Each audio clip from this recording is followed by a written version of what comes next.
Most of the patients that I see in the office are actually not ready for surgery. Their arthritis is not severe enough for an operation. So the majority of the time, I'm talking to patients about what they can do to treat their knee arthritis symptoms.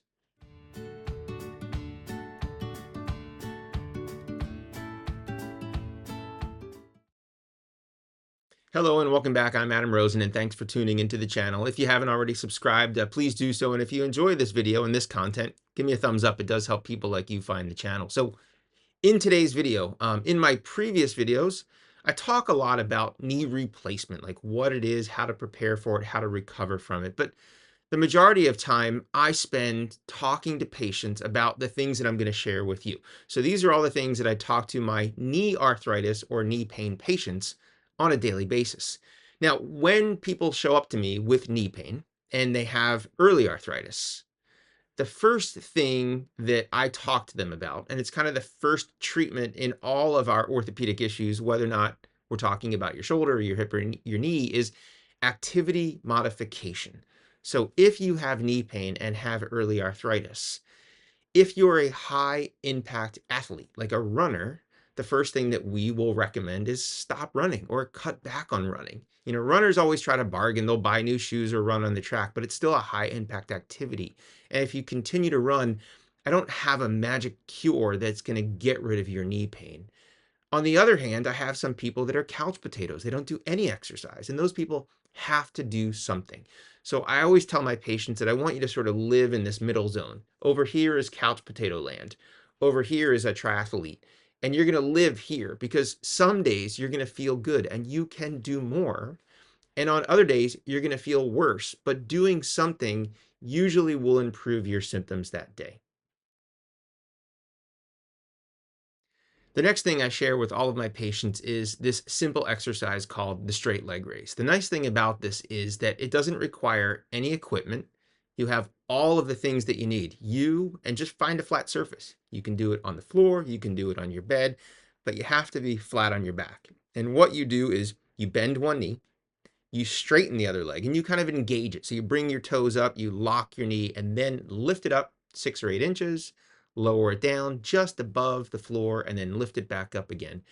And I'll have my patients do 10 on the left and 10 on the right. So they'll do both legs, even if only one is arthritic. And if they can do that Monday, Wednesday, Friday, next week I ask them to do 20, and the third week 30, and the goal is to get up to 60. Now, it's harder than it looks. Most patients get stuck at 20 or 30. But I tell them 20 or 30 of these is better than none.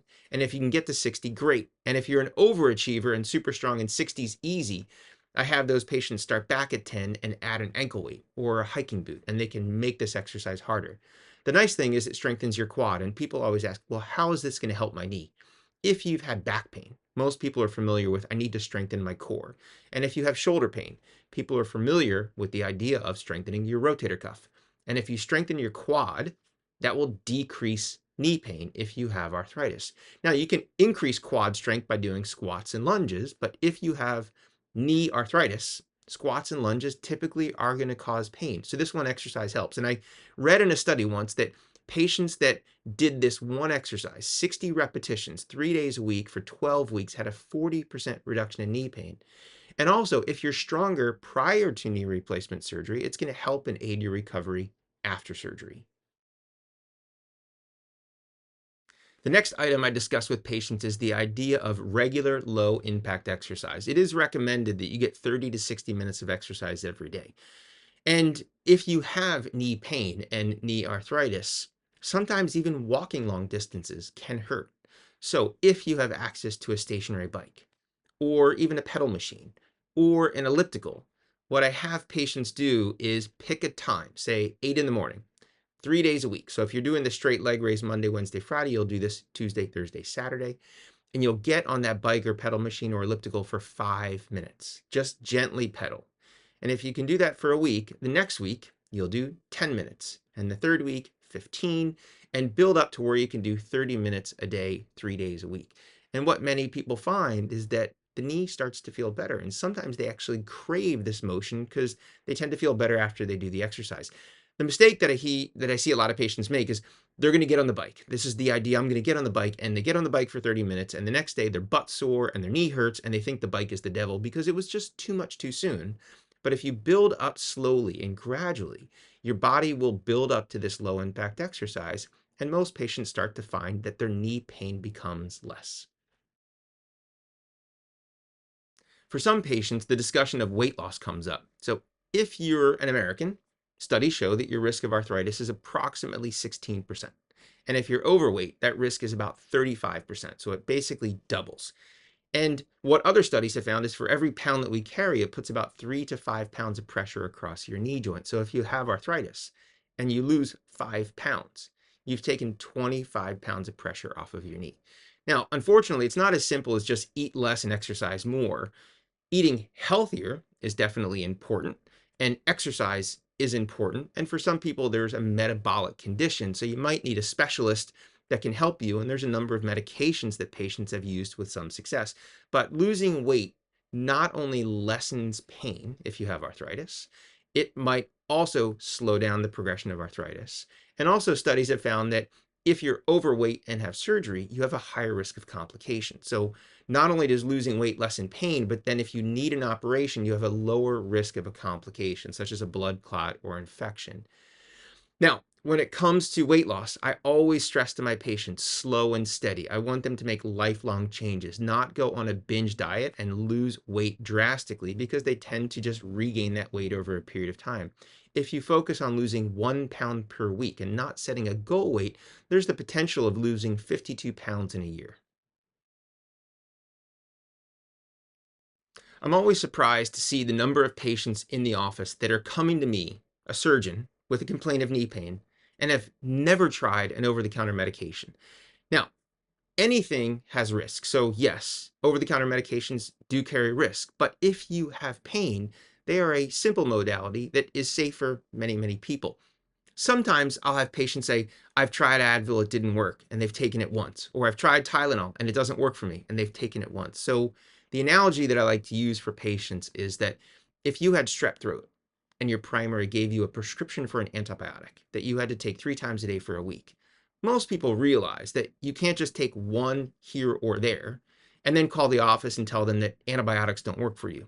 They realize that they have to take them in succession, and usually after about 72 hours, they've reached maximum blood levels and the effectiveness starts to work and you feel less sick.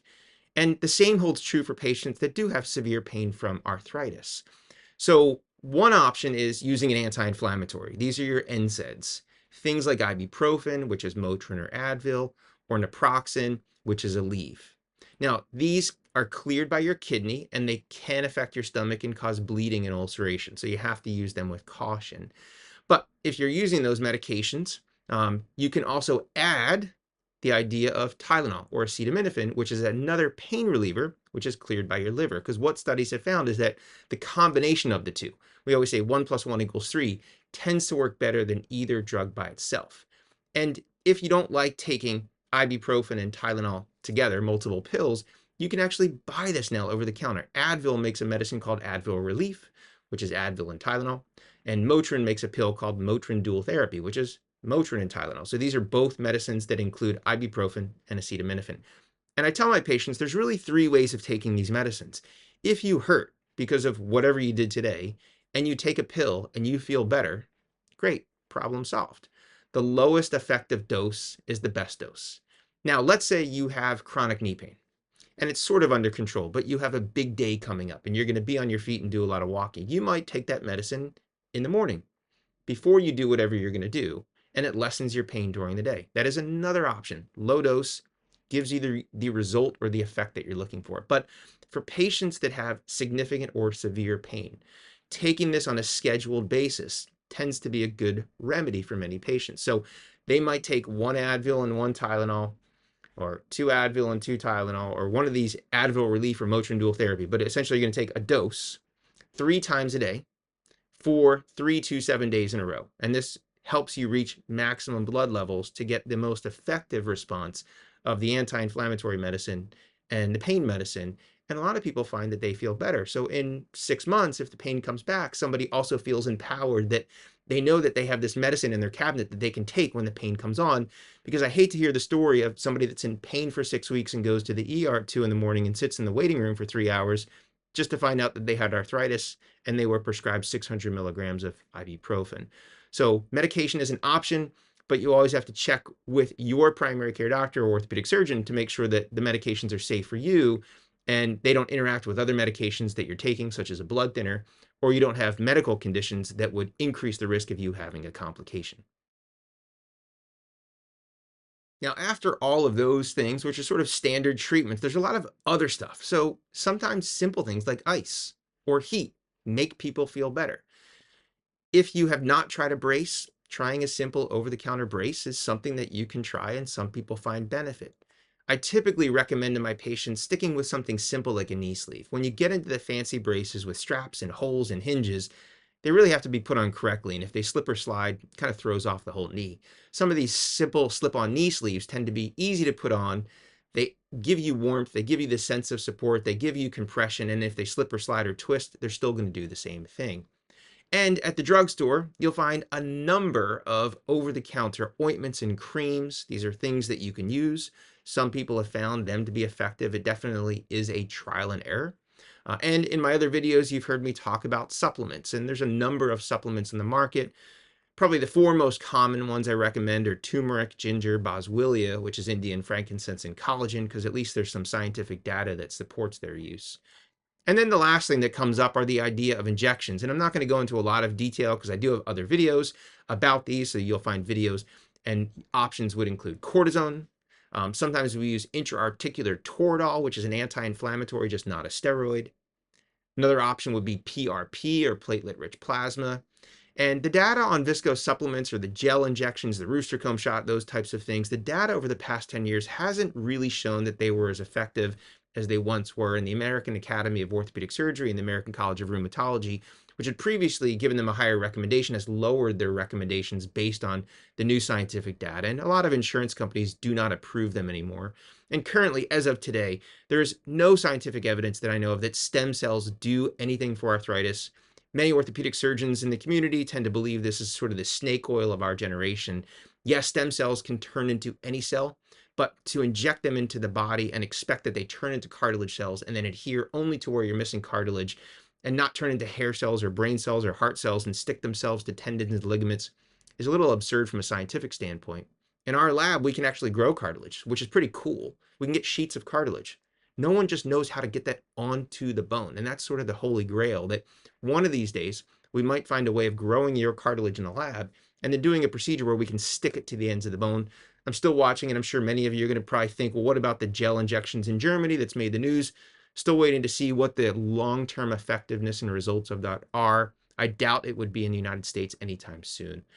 Now, after all of this, for patients that have severe arthritis and patients that have failed conservative care measures and are still having not only pain, but issues with their quality of life, they're not happy because of symptoms coming from their knee, then knee replacement surgery is a great operation.